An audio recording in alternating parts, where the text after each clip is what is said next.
sa'yo ko iwan uli yung budget nyo. Ayan ang inyong pang-budget. Sige, sir. So, eto na nga mga Hobby Bees. Kakatapos na ng mga meetings ko. Tapos si Hobby David at ang aming mga mothers kasama niya kasi nagpapasalon yata sila. Nagpapaganda bago daw kami pumunta ng Europe. Nakakaloka. Pero nag-request sila sa akin na magluto daw ako ng paksiw na pata, ang aming favorite na ulam. Dahil pagpunta nga namin ng Europe, di na kami masyado makakakain ng Pinoy, diba? So before kami lumipad, kailangan makakumain muna kami ng masarap na Pinoy food. At dahil ang aming paksiw na pata ang aming favorite, so magluluto muna ako ng paksiw na pata. Ate Rose. Nasa baba, tiya?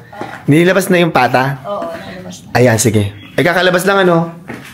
Mamaya, magluluto ako ng paksiw na pata. At yan ay request ni Hobby David dahil gusto niya kumain ng masarap. Ayan, lutuin ko na lahat yan.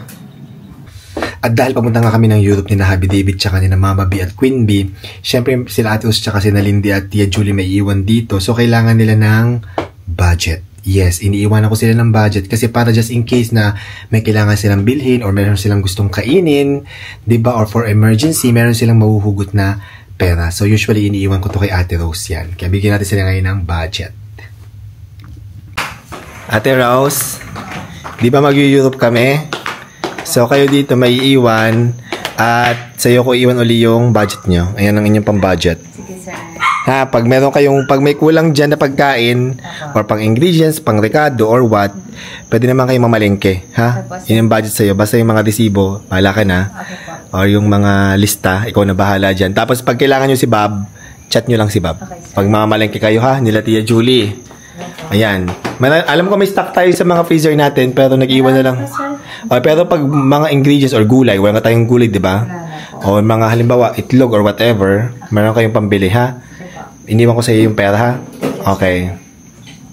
And mag-start tayong magluto ng paksiw na pata na napakasarap to, napakasimple, lutuin, napakadaling lutuin, napakasimple ng ingredients, bawang, sibuyas, siling green, pata, paminta, at asin lang. At syempre, lalagyan natin ng suka. So, mag-start tayong magluto kasi favorite talaga namin dito sa bahay yan. Lagyan natin ng mga pata sa pressure cooker. At ilagay natin lahat ng mga ingredients, bawang, pinitpit na bawang lang at saka sibuyas. Yan. Into the pressure cooker. Yan. Ito mamaya pag malapit na maluto. Lagyan natin ng pamintang buo. Lagyan natin ng asin.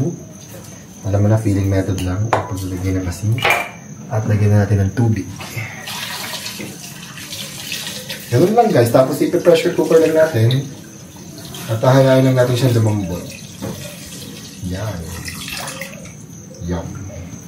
At ito, ready na for pressure cooker. At ipi-pressure cooker na natin for about 30 minutes dito sa ating electric pressure cooker. Balikan natin mamaya. So, malambot na yung ating pata. Lagyan na natin ng paborito nating Select King Vinegar. Tansya-tansya lang.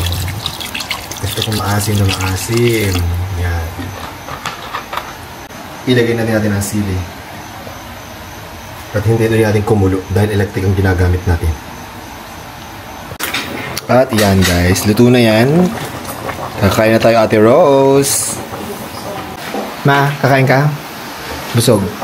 Busog ka pa. Ayaw mo naman tikman luto ko. Charis! Charis lang. My favorite! Yes, that's it. Ayan na. Paksiw na pata is my Paksiw favorite. na pata guys. Wala lang labong, basta pag may labong. Lindy, kitom na? Halika na, tulas kain na tayo. Si Mama Malu. Nag-aayos ng gamit. Pero busog din siya. Oo. Pagdating niya, kumain siya agad ng butido. Ah, okay. Matay na lang kumain. That's it. Ito yung bago tayo pumunta ng Europe, makakain tayo ng Pinoy food. Hindi tayo makakakain man ng rice. Kanin, wala na. Wala masyadong kanin doon, I think. That's it. Ito na yung last na kanin mo. Tapos pagbalik na natin ng Pilipinas ang next. Yes.